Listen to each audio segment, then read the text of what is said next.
What happened to this red wave? Matter of fact, let's take it a step further since that's what conservative media has been doing the last few weeks.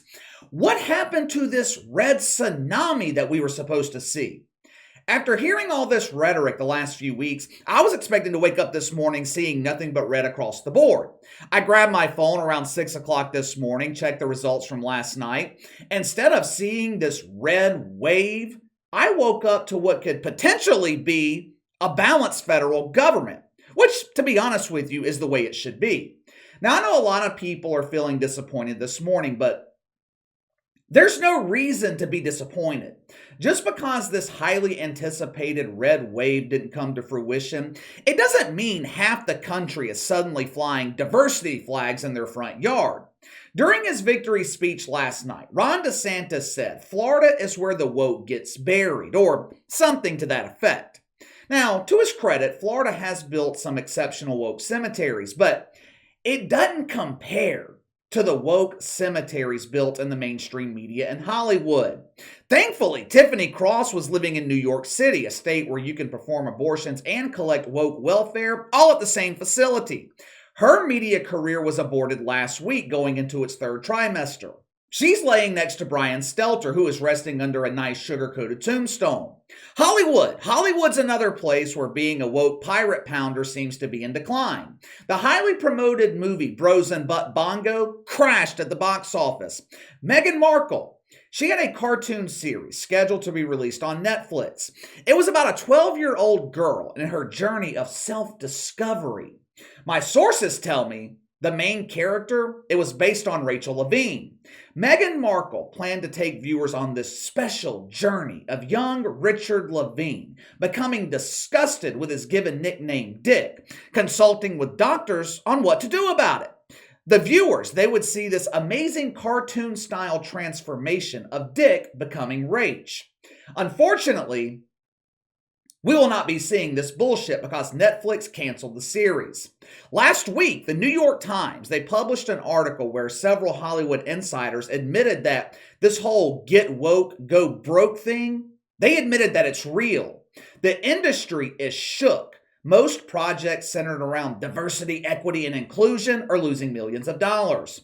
Now, the New York Times called this Hollywood revelation a regression. Most normal people, we call it progress, common sense. Like I said before, at the end of the day, the only color that matters is green. The sympathy factor can only carry you so far. If the vast majority of people are not consuming your diversified content, you're going to stop producing it. But there's one Hollywood wanker spanker who refuses to open his eyes. There's one special shitfuck who refuses to recognize his consistent failure. When he was a normal man, this dude used to be funny. But over the years, as he transitioned from a man to a male birthing person, he also transformed from comedic to cringe. I'm talking about the shitfuck of shitfucks, the bongo partner to Howard Stern, Jimmy the Kimmel. Back in 2016, Jimmy the Kimmel was drawing respectable ratings. He was averaging 2.2 million viewers every night. But as 2016 turned into 2017, his audience, they started to notice a change in his behavior. Executives at ABC, they noticed a change too. Even Jerkin the Jimmy himself felt this strange feeling washing over him. Back in the old days when people were feeling sick or feeling depressed, they would describe themselves as feeling blue or feeling green. Jimmy was feeling a different color, orange. He went to his doctors. They recommended him to several specialists. Eventually, the Jimmy Jerker was diagnosed with the very first case of Orange Man Bad. The more this terminal disease spread throughout his brain, the more his ratings seemed to decline. May 2017. The Kimmel was being interviewed by CBS. They asked him about his one-sided politicization of his show. Past late-night hosts like Jay Leno, David Letterman, they had long runs of sustained success because they went after everyone. They went after all politicians. Their shows were fun. They were uplifting. Everyone was a target, so everyone was watching. As a result, their audience was diverse, which, as you guys know, is a woke boner word. CBS, They asked Jimmy about his diagnosis of OMB and the impact it was having on his dwindling audience. Listen to his response. 3 years ago, I was equally liked by Republicans and Democrats, and then Republican numbers went way down, like 30% or whatever. And, as a talk show host, that's not ideal, but I would do it again in a heartbeat. So you don't mind if Republicans turn off your show? I wouldn't say I don't mind. I mean, I love for everyone. I want everyone with a television to watch the show. But if they're so turned off by my opinion on healthcare and gun violence, then I don't know. I probably won't want to have a conversation with them anyway. Good riddance? Well, not good riddance, but riddance. Oh, Jimmy, you get me every time with your sarcastic wit. That was so brilliant. On the spot, you turned good riddance into riddance. Oh! Even as his ratings continue to decline, Jimmy Kimmel has remained proud in his wokeness. He hosts butt bongo bashes. He uses his platform to preach the good word, hoping to recruit aspiring shitfucks to join him in the weekly community cleansing on Woke Bath Wednesday. Throughout 2022, Jimmy Kimmel has only averaged 1.5 million viewers. He's lost a third of his audience in 5 years. Most nights, Greg Gutfeld on Fox News is pulling in 1 million more viewers than Jimmy Kimmel. Greg Gutfeld is on cable behind a paywall. Jimmy Kimmel is on free TV. Hell, Greg Gutfeld's not even a comedian. He started his career as a magazine writer. Last week, things got even worse for the Jimmy Jerker. Now you gotta remember, this show is entirely dedicated to wanker spankers. Last week, these birthing persons were in a panic. Wankers were not being utilized. They were running for cover, afraid of this potential red wave that was supposedly approaching. Now you would think a show dedicated to the shitfucks would see a spike in ratings last week, right? I mean, you're heading into the midterms. You're in a panic. Now, when you're anticipating a rating spike, you want to produce content that will convince the audience to keep watching you. Being the professional that he is, Jimmy the Kimmel knew exactly what to do. He brought on a special celebrity guest, a legend in comedy, one of the funniest birthing persons the industry's ever seen, someone with a massive following in the mainstream. Yeah, so obviously all that is bullshit. Instead of bringing in a popular, high-profile guest, Jimmy the Kimmel invites the one female birthing person in America willing to identify as his wife. This segment will go down in history as a legendary segment in comedy. Watch for yourself as two gender-confused birthing persons comedically lecture their audience on abortion. Roll the film. Why are you sounding an alarm you found backstage? Because tomorrow is Election Day. And abortion rights are gone or in danger in 26 states, even though the overwhelming majority of this country supports a woman's right to choose. Let me ask you something. Every time you have sex, is your intention to have a baby? No. I just wait till you eat a gummy and then try to snuggle in.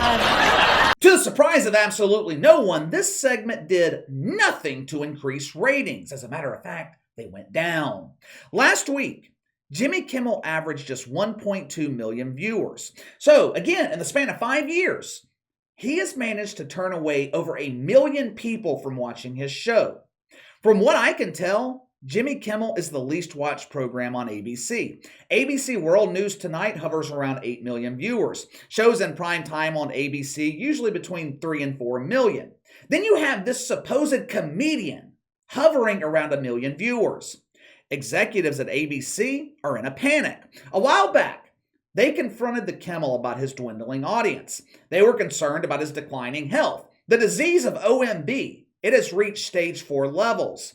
It's been 2 years since Donald Trump walked out of the White House for the last time. Yet for some reason, Jimmy Kimmel's obsession with the Orange Man has reached record highs, while his ratings are nearing record lows. There is not a birthing person in America more obsessed with the color orange than Jimmy the Kimmel. Now, it would be one thing if you're telling jokes about Donald Trump and the jokes are actually funny. Most people enjoy a good joke about politicians. I like Ron DeSantis, but if I hear a good joke about him, I'm going to laugh. Hell, if I hear a good joke about myself, I'm going to laugh at it. The problem for Jimmy Kimmel and late night hosts in general, their jokes aren't funny. Let me show you an example. This clip is from February of this year. This is what Jimmy Kimmel calls comedy. Roll the film. He shared his father's first post on Truth Social. He announced, "It's time for some truth. This is Trump's first post. Get ready. Your favorite president will see you soon." Exclamation point. You may notice this new site looks almost exactly like Twitter. It took him who knows how many millions of dollars in a year to change a blue check mark to a red check mark. Oh, red check mark, red check mark.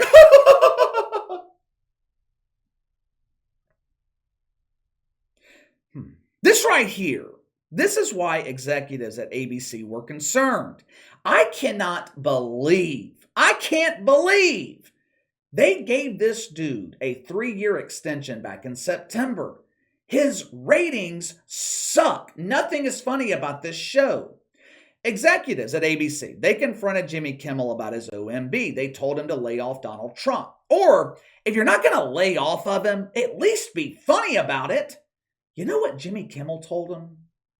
I would rather quit my job than quit telling unfunny jokes about the orange I dream about. ABC had the perfect out at this point. They could have done America a favor and let him quit his job. I would rather watch a baboon eat a banana than watch Jimmy Kimmel humiliate himself on a nightly basis.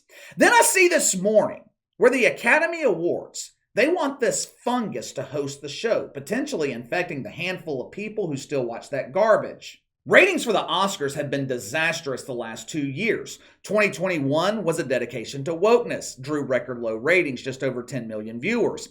This past year, it was another dedication to the filth. But all that got overshadowed by Will Smith embracing his feminine side and slapping Chris Rock. You had Amy Schumer as one of the 3 hosts, claiming to represent unbearable white women. Throughout the show, they continued referencing this supposed Don't Say Gay bill in Florida. They said the word gay so many times at the Oscars, even Gay Gayerson was tired of hearing it. And your answer to these rapidly declining ratings is tapping the least popular host in late night? The man who has completely ostracized half the country? You want him to be your host?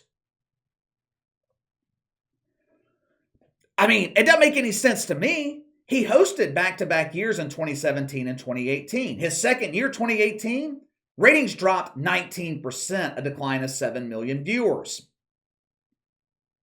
Like I said, it doesn't make sense to me, but what the hell do I know?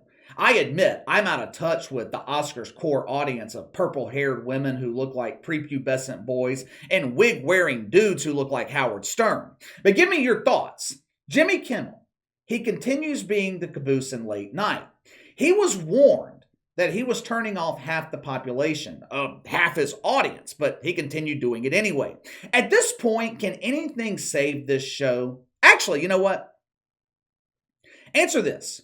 Do you think ratings could get to the point where ABC considers canceling Jimmy Kimmel, canceling the show? Now, I know they just signed him to an extension, 3 years, but contracts really aren't worth shit anymore. There's always an out clause. Late night TV is expensive to produce. I think it was last month we talked about an article in the New York Times about television networks contemplating doing away with the late night genre. Could ratings for Jimmy Kimmel get so low that ABC considers cancellation? Let me know. Sound off in the comments below. Like, subscribe. You guys know the drill at this point. If you have an idea for a topic, shoot me an email at btlkc84@gmail.com, KC_BTL84 on Twitter. I'll see you guys later.